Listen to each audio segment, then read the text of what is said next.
Alright guys, welcome back to another video here on the Last GameBoard. If you guys have been keeping up with my videos, the last video we did on this was Cat Lady. We did Cat Lady as a gameplay, and the video we're doing here today is Stop Thief. So this is a game for Restoration Games. It is a game published by Last GameBoard. As you guys can see there, essentially that just means that there is no digital version of this game, so they actually created it on behalf of Restoration Games and kind of did their first digital version, which is cool to see that games that don't have a digital version are coming to the platform and they're being made from scratch and stuff, which is really awesome to see on some of these games. Stop Thief is a fantastic game. It's up to 4 players. It's up for 40 minutes, as you can see here. And the features we have here is just enhanced touch, so we don't need any other things besides the game board itself. No companion app or anything like that for this particular game. We are going to be playing here, so I'm going to go ahead and show you exactly how this game actually works. So let's go ahead and get into the video. Gaming tech, eating brekkie is the gaming tech. Going for a brekkie is the gaming tech. Gaming techie is the gaming tech. Gaming techie. Alright guys, so here we are on the main menu of Stop Thief, and don't forget, if you guys, two things, don't forget if you guys want to order and pre-order your game board as well when you're watching these gameplay videos, if you're excited for this, obviously I'll have my affiliate link down below so you guys can take a look at that and kind of get 10% off on your pre-order. This is supposed to be shipping in production run early next year in Q1. Right now this is a beta board, so obviously there's still some tweaks and stuff happening, but the games that I'm showing you are mostly complete. That's why I'm showing them to you guys. Obviously, we may run into some bugs or something like that, but they're mostly complete. So that's why I'm showing you guys a gameplay so you guys can see exactly how these games are going to look like if you buy a game board for yourself. Here on the main menu here, you can see you have a few options here. You have the competitive version of the game, which is up to 4 players, which is the mode I like the most. And then there's solo cooperative, so you can either play by yourself or cooperatively with 4 other players, so you can kind of cooperatively try to beat against the game and capture all of these burglaries and bad guys that are running around, robbers in the game. Then there's a how to play section here, so you can just click on that and it will show you exactly the instructions here so you can see how to play. Game is really simple to understand. As you can see, there is only 1 page of rules here, so there's not too much that you need to learn. And obviously you're going to be watching this video right now. And then there's the credits that you can kind of see here as well. You can load if you want to see the credits. Really, really well done credit screen as well. Nice music in the background, showing you the board. Original game design, and it kind of goes through. So I think that's really cool how they did that. A nice interactive little credit screen. So we're going to go ahead and do the competitive version of the game just because that's the mode I like to show off. So we're going to go ahead and do that right now. There is different levels that you can play, so beginner, standard, intermediate, and advanced. I usually play on standard. The harder it gets, you'll see it in the rules, but essentially that just means that sometimes you won't get the same clues, or sometimes the robber can move in different ways, so something to keep in mind. But let's see. You can always select, these are the 6 characters you have to choose from. If you double tap on them, you can see what cards are in their hands and what their special ability is. So this one says during your move, you may move onto or through window spaces, so that's a good one. This one here, during your move, the first 3 spaces you move outside a building are free. After moving, get a private tip. Well, that's a good one too. You may attempt an arrest on any space up to 3 spaces away from you. So all these different abilities. You got this one over here. He's just got 2 12s, so he can move. These are your movement cards, so that's kind of what these are. That shows you how many spaces you're going to be able to move when you play those cards. So that guy just has 2 12s and 2 8s. Those are high numbers to move. So that's kind of his ability in itself. Before moving, you may also move another investigator 4 spaces. So I'm going to go ahead and choose the green one. You may attempt an arrest on any space up to 3 spaces away. So you just drag it onto here. In order for us to be able to play the version, since we're playing competitively, I do need to add another person. So I'm just going to go ahead and double tap here and add another player drawer here. You can see it pops up there. Obviously, I'm gonna have to play as their dummy account over here just to show you, just to make the game progress. But obviously, this is the field we're going to be concentrating on here. So for them, I'm just going to say that they can move through window spaces. So I'm going to go ahead and put that there. You can enable a tutorial, which I'm going to do just for the sake of you guys watching this video. It kind of just gives you a little bit of a tutorial as you're playing.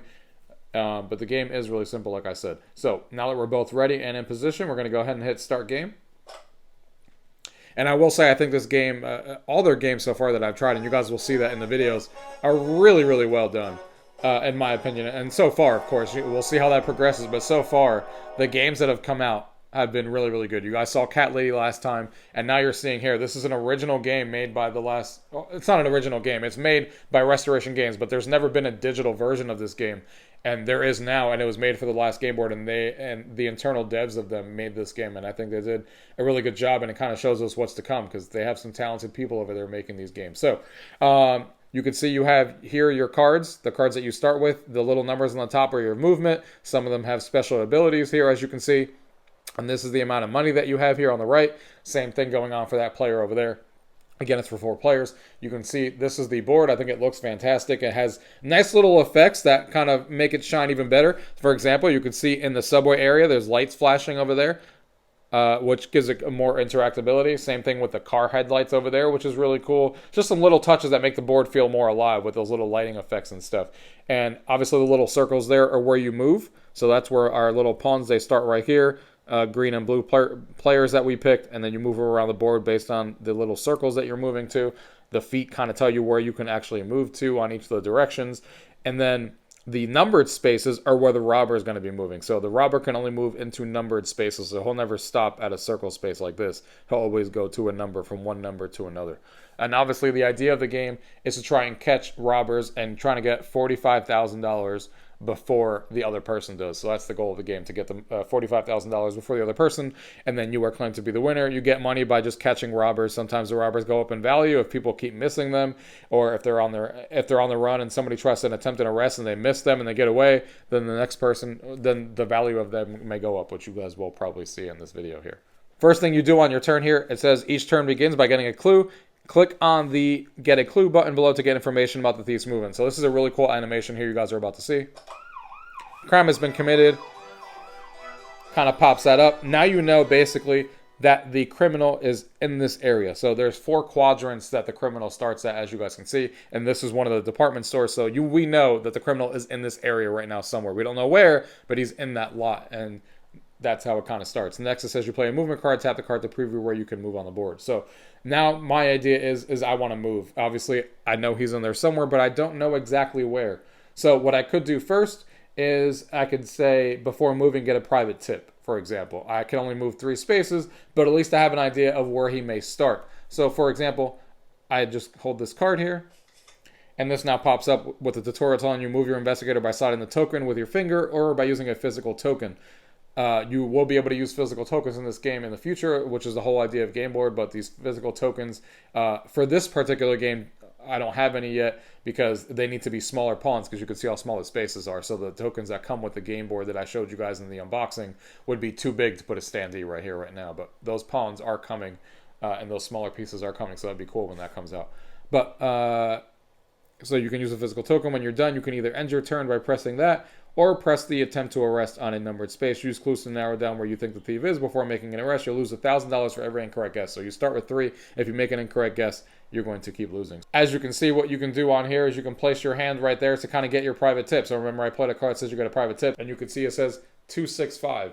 So 265 is the private tip that I got there. So now we know he's on 265. So if we look around the board here, 265, as you can see, even though it's a little bit covered by the words of the tutorial right now, you can see 265 is this red space right here. So that is currently where the robber actually is. So we can go ahead and move our piece here. You can see we move 1 space at a time, and we had the 3 numbers, so we're moving there. And then we could attempt an arrest, but of course, you can only attempt an arrest if you're nearby where he is. So of course, we got nothing to do there. So this player is going to do the exact same thing. So now when you get a clue, this is what's going to happen. So you can. It says the thief now opened a door, and it made the noise of a door opening. So if we know he's at 265 before, and we know he can only move between numbers, essentially we know based on the feet that this is moving towards that he's either this door right here. So he's either at this door. He can't go this way, following the feet there, because he would land at 274. That's not a door. If he moves this way, he would land at 275. That's not a door either. If he moves this way, it would be at 276. So that's not a door either. So right now, essentially, with the way that this is set up, he can really only be right there at that one, at that number. So essentially what we can do for the blue player is we can kind of move as fast as possible. Let's say we choose to move that 11, even though technically the blue player wouldn't know where the person is because he's not the one who got that private tip. But I'm just showing you, to try and progress the game to show you guys a little bit of what the gameplay is like. So I can go ahead and move. move here, go through the door. Let's see here. I don't think we're going to be able to reach it anyway right now. Yeah, no. We're not going to be able to reach regardless. So we can go through here and kind of stop right here for the time being. Because you can tell the only way to get into this room is to kind of go all the way around and go through the door for the time being. So we have no way of getting in there. And we don't have a character that can go through windows, as you can see there. So that would be the end of his turn. He moved all 11 spaces. Now it's obviously my turn. So again, you go back and forth. Now you're getting a clue. Now it says the thief stole something. So these red markers, the ones with the red that are colored red, is essentially a spot where the robber can steal something. So if we knew he was at this door here before, there's obviously a pretty good chance that he's now at 246 because you can tell. Well, actually, sorry, let's rephrase that. He can also be at 265 because you can see the feet from the door move this direction and this direction. And the next two spots he would stop at, based on those feet movements, is 246 and 265. So now we know he's at one of those two. Granted, we don't know exactly which one he's at, but of course, we can take an educated guess and kind of go there. So, for example, this character right now, I'm blue. I'm going to move as much as possible here. So I'm going to move with an 11. Oh, sorry, I was green. I was actually the wrong one. So we're definitely not going to reach because we got to go all the way around. But so I'm going to move as much as possible here. Try to get through that door. And that's my 11 moves, so I can't move any further. So you go back and forth, get a clue here. Now the thief broke a window.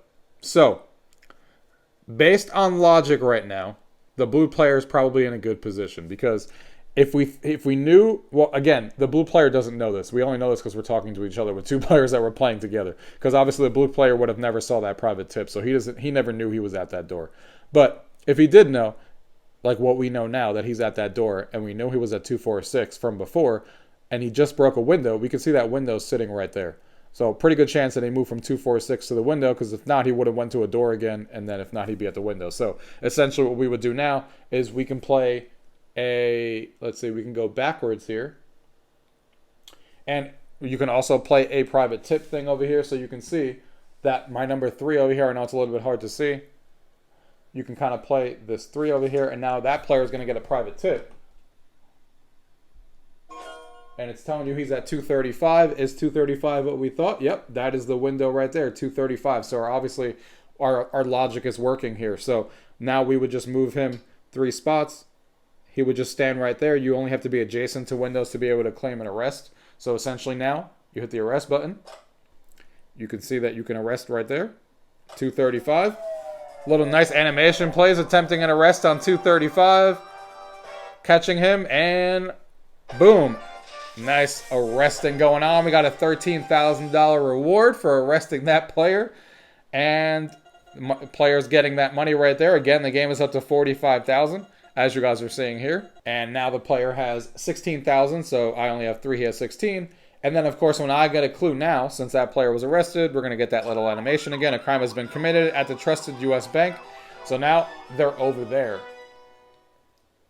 So now we have to get over there to try and attempt to catch the robber. Now, of course, right now, for the time being, we have, obviously, we're kind of sitting in here. We need to kind of get out of here and get over there as fast as possible to try and get over there so I could essentially play a 10 if I wanted to. Maybe go through here, here, here, out the door here, come to 6, come to this.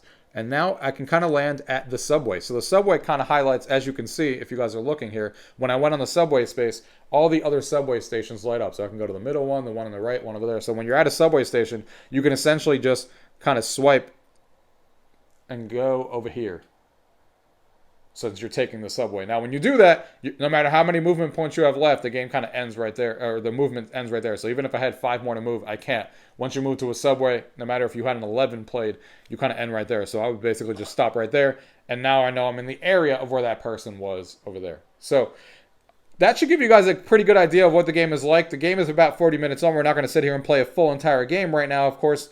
But that should give you an idea of how this game is played and how this game operates on the game board. I think they did a fantastic job. Again, this is a game that does not exist digitally. I own this board game. I love this board game. It's a lot of fun. And they did a fantastic job of bringing this out.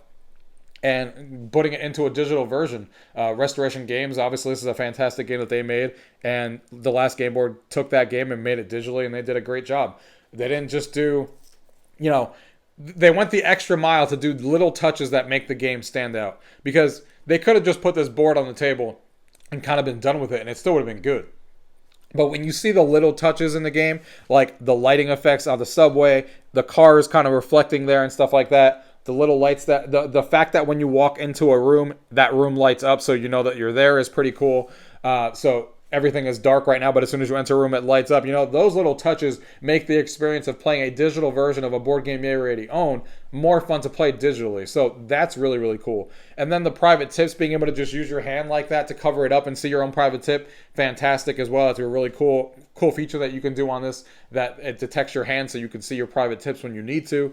Really, really cool. The gameplay is obviously easy to understand and really fun to play. You can either play solo to try and beat the, try to capture as many robbers based on the solo gameplay. You can play cooperatively, or you can also play competitively of who gets the $45,000 first, like I was talking about before. So I think this game is a lot of fun, and definitely one of my games that I'll be bringing out with 4 players, because it's really easy to teach. It's a family kind of weight game, and it's really fun to play. So they did a really good job with this one. And again, just like Cat Lady that we talked about before, I'm excited to show you guys the rest of the games, because it seems like a lot of the games we're getting on Game Board here have been done extremely well. We'll see how that cadence follows with the rest of the games.